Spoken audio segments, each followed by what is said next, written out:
YCP ప్రభుత్వ హయాంలో MDU వాహనాల కొనుగోలులో పెద్ద కుంభకోణం చోటు చేసుకుందని, ఆయా సంస్థల ప్రమాణాలకు అనుకూలంగా వాహనాలు లేవని మంత్రి నాదెళ్ల మనోహర్ తెలిపారు.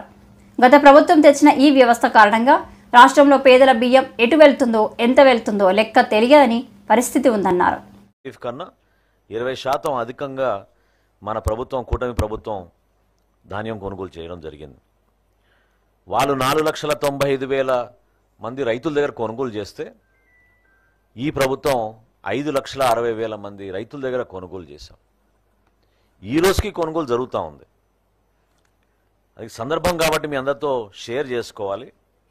ఉదాహరణకి నెల్లూరు జిల్లాలో గత 2 సంవత్సరాల్లో అంటే 2023-24లో కూడా ఒక్క బస్తా కూడా కొనలేదు. వాళ్ళు ఒక్క బస్తా కూడా కొనలేదు. అది ఈ రోజున నెల్లూరు జిల్లాలో ఈ రోజు వరకు చేసిన కొనుగోలు 75,410 మెట్రిక్ టన్నులు. కృష్ణా జిల్లాలో 6,09,000 మెట్రిక్ టన్నులు మేము కొనుగోలు చేస్తే వాళ్ళు 4,95,000 మెట్రిక్ టన్నులు కొనుగోలు చేశారు. అంటే 23% అదనంగా మేము కొనుగోలు చేయగలిగాం. కొన్ని జిల్లాలు అయితే ఆశ్చర్యం కలిగిస్తుంది లెక్కలు చూస్తుంటే. గుంటూరు జిల్లా ఉదాహరణకి 639% గత సంవత్సరం కన్నా ఎక్కువగా మేము కొనుగోలు చేశాం. బాపట్ల జిల్లాలో 213% ఎక్కువగా కొనుగోలు చేశాం. ఇంకా పల్నాడు జిల్లా అయితే సేమ్ మన నెల్లూరు జిల్లా లాగా వాళ్ళు దాదాపు కేవలం 60 మెట్రిక్ టన్నులు వాళ్ళు కొనుగోలు చేస్తే 14,000 మెట్రిక్ టన్నులు మన ప్రభుత్వం కొనుగోలు చేసింది. వీటితో పాటు నేను ఇందాక అన్నట్టు ఒక కొత్త ఆలోచన, రైతుకు భరోసా కల్పించే విధంగా చాలామంది రైతులకి 5-6 గంటల్లోనే నగదు వాళ్ళ ఖాతాలో జమ అయిపోయినాయి. మిల్లర్ దగ్గర ఎక్కడ కూడా పొరపాటు లేకుండా పారదర్శకంగా టెక్నాలజీని ఉపయోగించి 4 గంటల కన్నా ఎక్కువగా లారీ ఆగితే ఇమీడియట్గా మా కమిషనర్ గారు, మా ఎండి గారు మానిటర్ చేసి డైరెక్ట్గా లారీ డ్రైవర్కే ఫోన్ చేసి ఎందుకు లారీ 4 గంటల నుంచి అక్కడ పలానా మిల్ దగ్గర వెయిట్ చేస్తోందనే టెక్నాలజీని మేము తీసుకొచ్చి ఉపయోగించాం. వర్షాలు వస్తున్నాయనే భయంతో, ఆందోళనతో రైతులు చాలామంది ఇబ్బంది పడినా కూడా మా సిబ్బంది క్షేత్రస్థాయిలో నిలబడి ప్రతి రైతు సహాయ కేంద్రంలో కూడా ధాన్యం కొనుగోలు విషయంలో అద్భుతంగా పనిచేసి ఈ కార్యక్రమాన్ని సక్సెస్ఫుల్ చేసినందుకు సిబ్బంది అందరికీ కూడా మనస్ఫూర్తిగా నేను ధన్యవాదాలు తెలుపుతున్నాను. ఈ రోజు నుంచి రబీ ప్రారంభమైంది.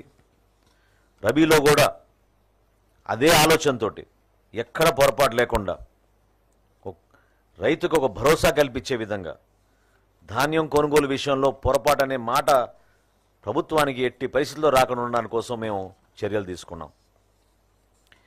ఈసారి కేంద్ర ప్రభుత్వం ఎఫ్సిఐ నుంచి మాకు వచ్చిన అంచనాల మేరకు 13,50,000 మెట్రిక్ టన్నుల ధాన్యం రబీలో పండిస్తారనే అంచనాలకి మేము రాష్ట్ర ప్రభుత్వం నుంచి దాదాపు 10 లక్షల మెట్రిక్ టన్నులు కొనుగోలు చేయడానికి సిద్ధమయ్యాం.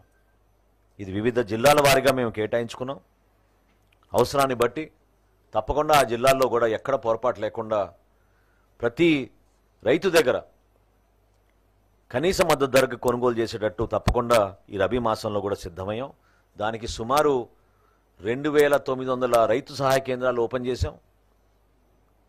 రాష్ట్ర వ్యాప్తంగా కనీసం 12,000 మంది సిబ్బంది క్షేత్రస్థాయిలో పనిచేస్తూ ఈ కార్యక్రమాన్ని విజయవంతం చేసేటట్టు వాళ్ళ వంతు వారు కృషి చేస్తున్నారు. సో రబీలో కూడా ఎక్కడ పొరపాటు జరగకుండా ధాన్యం కొనుగోలులో అద్భుతమైన కార్యక్రమం రాష్ట్ర ప్రభుత్వం నుంచి ప్రజలకి మేము అందిస్తున్నాం. రైతాంగానికి ఒక భరోసా కల్పిస్తున్నాం. రెండో ముఖ్యమైన అంశం దీపం 2 పథకం. అక్టోబర్ 31వ తారీఖున దీపావళి రోజు గౌరవ ముఖ్యమంత్రి గారి చేతుల మీదుగా ఇచ్చాపురంలో సూపర్ 6లో ఇచ్చిన కమిట్మెంట్లో భాగంగా కూటమి ప్రభుత్వం నెరవేర్చిన మొట్టమొదటి కార్యక్రమం దీపం 2. ఆ రోజున వివిధ అంచనాలు ఉన్నా కూడా ఎక్కడ లోటు లేకుండా కేవలం 3 కండిషన్స్ ఏర్పాటు చేసాం. ఆ రోజున ఎవరైతే అర్హత ఉందో ఆ లబ్ధిదారులకి ఒక గ్యాస్ కనెక్షన్ ఉండాలి, రెండోది వాళ్ళకు ఒక రేషన్ కార్డు ఉండాలి, మూడోది వాళ్ళకు ఒక ఆధార్ కార్డు ఉండాలి. ఈ మూడింటిని అనుసంధానం చేసుకుని ఈ కేవైసీ నమోదు చేసుకుంటే తప్పకుండా వాళ్ళందరికీ కూడా అర్హత ఉన్న లబ్ధిదారులుగా గుర్తించి ఉచితంగా వీళ్ళకి దీపం 2 పథకం కింద మీరు బుక్ చేసుకున్న 48 గంటలు మీకు డెలివరీ అయిన 48 గంటల్లోనే మీ ఖాతాలోకి నగదు జమ చేస్తామనే మాట ఇచ్చాం. అది ఊహించని విధంగా స్పందన వచ్చింది. నిన్న కార్యక్రమం మొదటి విడత ముగిసే వరకు 99,03,000 మంది ఈ కార్యక్రమాన్ని ఉపయోగించుకున్నారు రాష్ట్ర వ్యాప్తంగా. చాలా గర్వపడాల్సిన అంశం. ఎందుకంటే ఏ కార్యక్రమంలో కూడా ఈ స్థాయిలో లబ్ధిదారులకి ప్రభుత్వం నుంచి అందించిన ఈ లబ్ధి చాలా గొప్పగా జరిగిన కార్యక్రమం మనం అందరం కూడా ఖచ్చితంగా భావించవచ్చు. 760 కోట్ల రూపాయలు వాళ్ళ ఖాతాలోకి ఆల్రెడీ జమ చేశాం. రెండో విడత ఈ రోజు నుంచి ప్రారంభించాం. గతంలో మాకు అర్థమైన కొన్ని అంశాల గురించి చాలా లోతుగా అధ్యయనం చేసి మా కమిషనర్ సౌరభ్ గౌర్ గారు ఈసారి నుంచి ఎట్టి పరిస్థితుల్లో కూడా మనం ఈ కేవైసీ అమల్లో కానివ్వండి,